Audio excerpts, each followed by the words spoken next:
2025 সালে এসে আবারও কিয়ামতের নতুন আলামত প্রকাশ পেল, যা আমাদের প্রিয় নবী হযরত মুহাম্মদ সাল্লাল্লাহু আলাইহি ওয়াসাল্লাম আরো 1400 বছর আগে বলে গিয়েছেন। প্রিয় নবী হযরত মুহাম্মদ সাল্লাল্লাহু আলাইহি ওয়াসাল্লামের একটা কথাও যে মিথ্যা নয় তা খুব ভালোভাবে পশ্চিমা বিজ্ঞানীরা প্রমাণ করেছে। প্রিয় নবী আজ থেকে আরো 1400 বছর আগে বলেছেন, পৃথিবীতে 10টি বড় কিয়ামতের আলামত প্রকাশ না হওয়া পর্যন্ত পৃথিবীতে কিয়ামত সংঘটিত হবে না। কি সেই আলামত জানিয়ে রীতিমতো চিন্তায় পড়েছে পুরো বিশ্বের বিজ্ঞানীরা।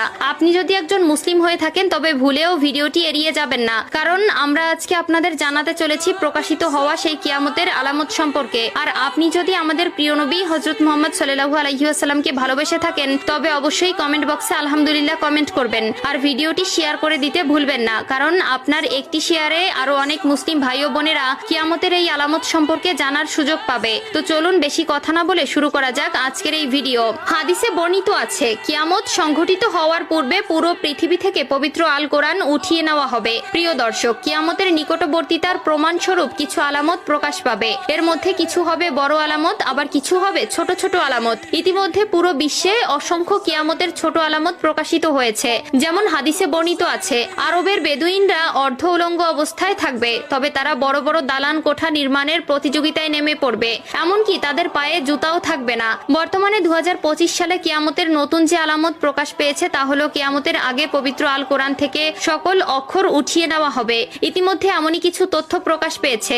আজ থেকে প্রায় 1400 বছর আগে মহান আল্লাহ তাআলা হযরত মুহাম্মদ সাল্লাল্লাহু আলাইহি ওয়াসাল্লামের উপর কোরআন নাজিল করেন এবং আল্লাহ তাআলা ঘোষণা দেন কিয়ামতের আগ পর্যন্ত তিনি নিজেই তা সংরক্ষণ করবেন। আল্লাহ তাআলা পবিত্র আল কোরআনের মধ্যে বলেছেন, নিশ্চয়ই আমি কোরআন অবতীর্ণ করেছি এবং আমি এর সংরক্ষক। সূরা আল হিজর আয়াত নম্বর 9। কিন্তু এমন এক সময় আসবে যখন মানুষ কোরআন ভুলে যাবে। পৃথিবীতে এমন কেউ থাকবে না যে কোরআন স্মরণ করবে। তখন আল্লাহ তাআলা এই পৃথিবী থেকে কোরআন তুলে নেবেন। এরপর ইসরাফিল আলাইহিস সালাম সিংগায় ফুঁক দিবেন এবং এই মহাবিশ্ব ধ্বংস হয়ে যাবে। রাসূলুল্লাহ সাল্লাল্লাহু আলাইহি ওয়াসাল্লাম বলেছেন, রাতের অন্ধকারে কোরআন মানুষের বুক থেকে উঠিয়ে নেওয়া হবে, এমনকি মুসহাফের একটি আয়াতও পৃথিবীতে অবশিষ্ট থাকবে না। ইবনে মাজাহ হাদিস নম্বর 4050। কিয়ামতের আগে পৃথিবীতে কোনো মুমিন ব্যক্তি থাকবে না। কিয়ামত আসবে পৃথিবীর সবচেয়ে নিকৃষ্ট মানুষদের উপর।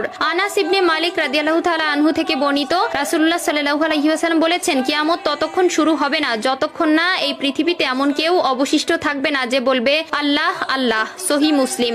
অর্থাৎ কিয়ামতের আগে সকল মুসলিম মারা যাবে। আবু হুরায়রা রাদিয়াল্লাহু তাআলা আনহু থেকে বর্ণিত, রাসূলুল্লাহ সাল্লাল্লাহু আলাইহি ওয়াসাল্লাম বলেছেন, আল্লাহ তাআলা ইয়েমেন থেকে একটি মৃদু বাতাস প্রবাহিত করবেন যা রেশমের মতো মসৃণ হবে। যার অন্তরে এক বিন্দু পরিমাণেও ঈমান থাকবে সে সেই বাতাসে শান্তির মৃত্যুবরণ করবে। সহিহ মুসলিম।